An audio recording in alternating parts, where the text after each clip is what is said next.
بسم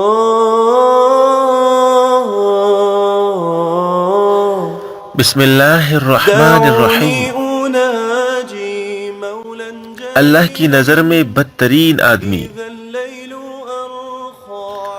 حضرت عائشہ رضی اللہ تعالی عنہ کا بیان ہے کہ نبی کریم صلی اللہ علیہ وسلم نے ارشاد فرمایا، اللہ کی نظر میں بدترین آدمی قیامت کے روز وہ ہوگا جس کی بد زبانی اور فحش کلامی کی وجہ سے لوگ اس سے ملنا چھوڑ دے۔